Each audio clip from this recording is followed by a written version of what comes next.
Good morning students. हमारा आज का टॉपिक है बोहर्स मॉडल ऑफ एटम।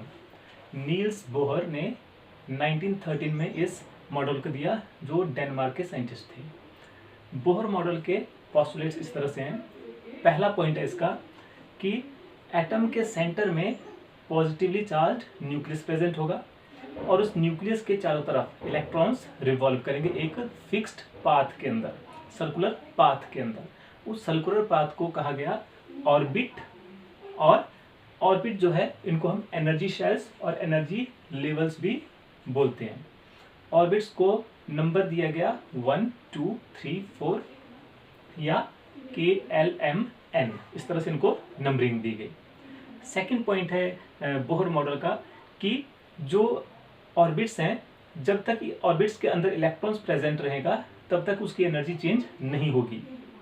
ठीक है, इसलिए ऑर्बिट्स को स्टेशनरी स्टेट या अलाउड एनर्जी स्टेट भी बोला गया। स्टेशनरी स्टेट का मतलब ये नहीं है कि इलेक्ट्रॉन स्टेशनरी है, इलेक्ट्रॉन रिवॉल्व कर रहा है, लेकिन उस ऑर्बिट की एनर्जी फिक्स है, स्टेशनरी है, इसलिए उसको हमने कहा गया स्टेशनरी स्टेट। थर्ड पॉइंट है इस मॉडल का कि केवल वही ऑर्बिट बनेंगे जिन ऑर्बिट में इलेक्ट्रॉन का एंगुलर मोमेंटम h/2π के होल नंबर मल्टीपल में रहेगा। इसका मतलब है MVR, angular momentum of electron, is equal to NH/2π। n की वैल्यू 1, 2, 3, 4, 5 हो सकती है। अगर n की वैल्यू 1 है तो MVR किसके बराबर होगा? h/2π। n की value 2, then MVR is equal to h/π। n की value 3, then MVR is equal to 3h/2π। और अगर n की वैल्यू 4 है, then MVR is equal to 2h/π, इसके बराबर रहेगा।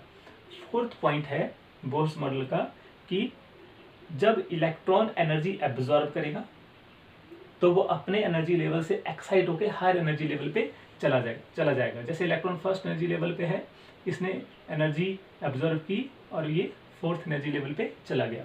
तो एक्चुअल में जो एनर्जी लेवल होता है इलेक्ट्रॉन का, उसको हम बोलते हैं ग्राउंड स्टेट। लेकिन एनर्जी एब्जॉर्ब करने के बाद जब वो हायर एनर्जी लेवल पे चला गया तो उस हायर एनर्जी लेवल को हम बोलते हैं excited state.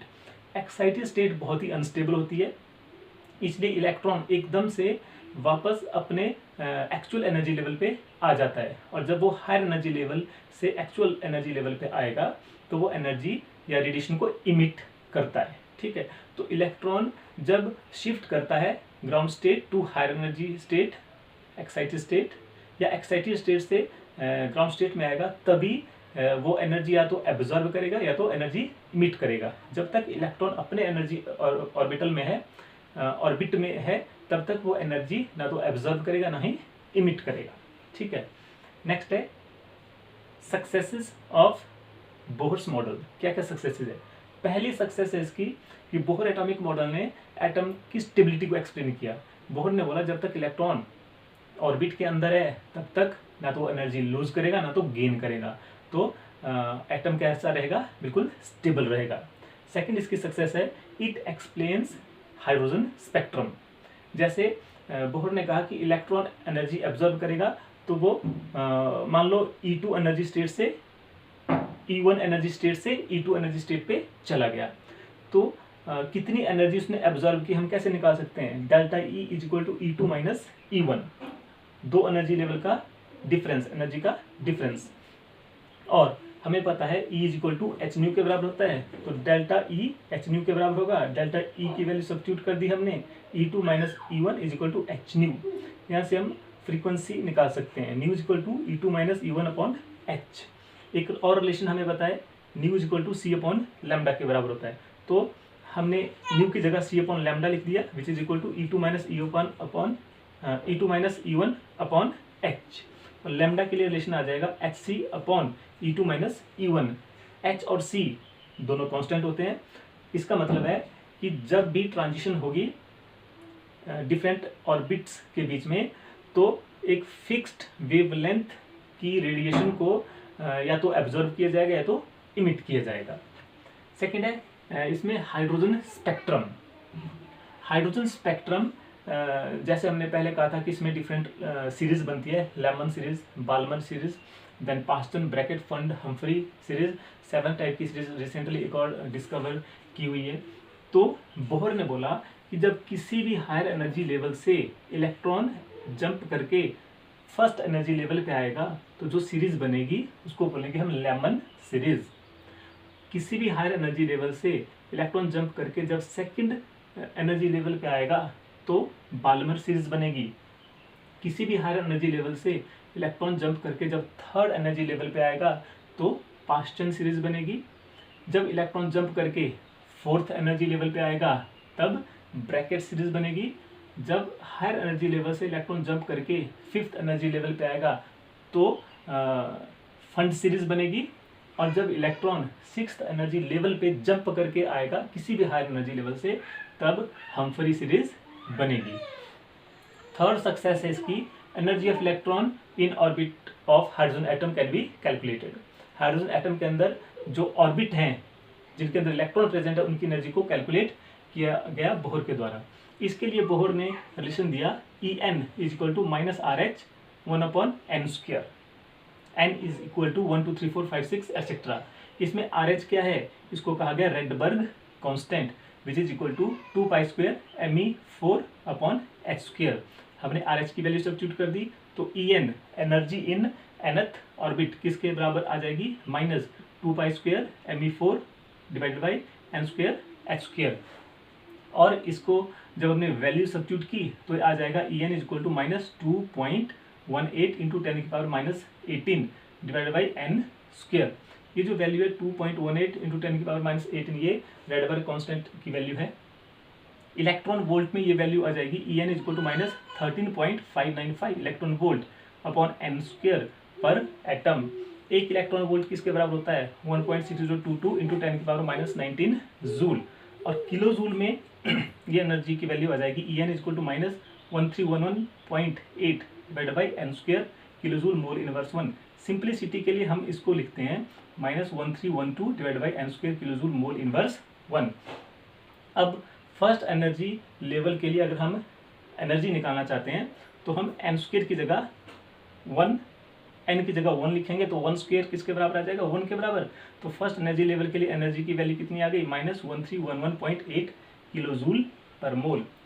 Second energy level के लिए हम n की जगह 2 सब्स्टिट्यूट कर देंगे तो सेकेंड एनर्जी लेवल के लिए एनर्जी की वैल्यू आ जाएगी माइनस 327.95 किलो जूल पर मोल।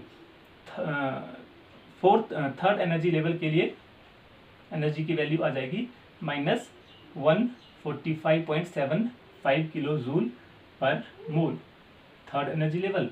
और फोर्थ एनर्जी लेवल के लिए एनर्जी की वैल्यू आ जाएगी minus 82.0 kilo joule mole inverse 1। तो बोहर एटॉमिक मॉडल से हम हर ऑर्बिट की एनर्जी को फाइंड आउट कर सकते हैं।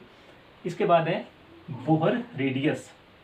जो ऑर्बिट है उसकी रेडियस को भी बोहर ने कैलकुलेट किया। उसके लिए रिलेशन दिया Rn is equal to n² h² divided by 4π² me2 z। z क्या है, एटॉमिक नंबर।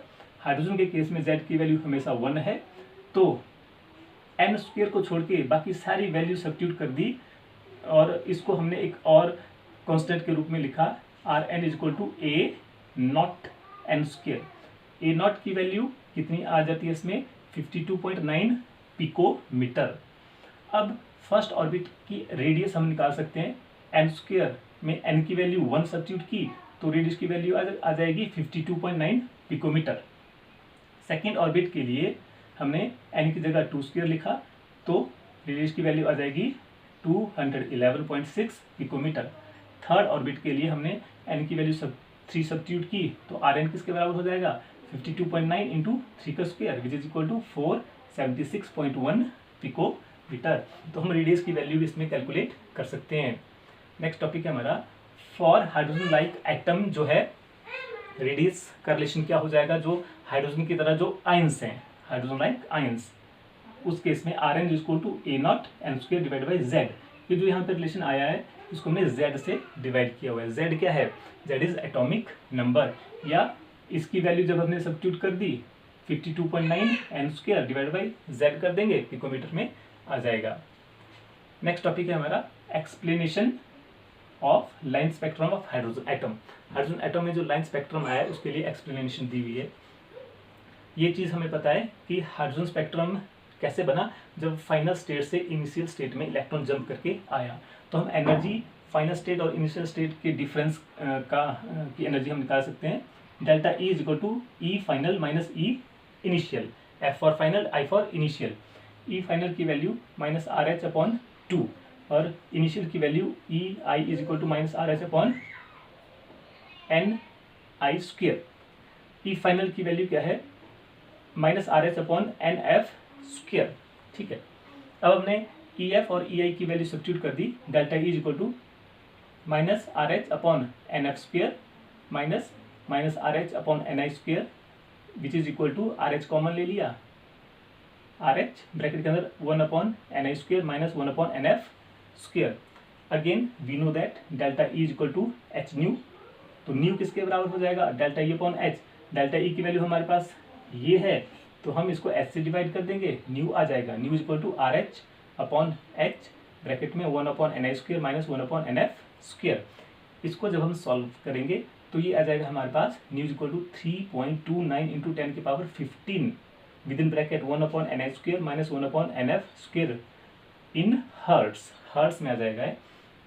एक और रिलेशन हमें पता है, nu bar is equal to nu upon C, और न्यू हमने यहाँ पे फाइंड आउट किया हुआ है। तो हम न्यू बार कैसे निकाल सकते हैं, जब न्यू को हम सी वेलोसिटी ऑफ लाइट से डिवाइड करें, which is what is velocity of light 3 into 10 की पावर 8 मीटर पर सेकेंड।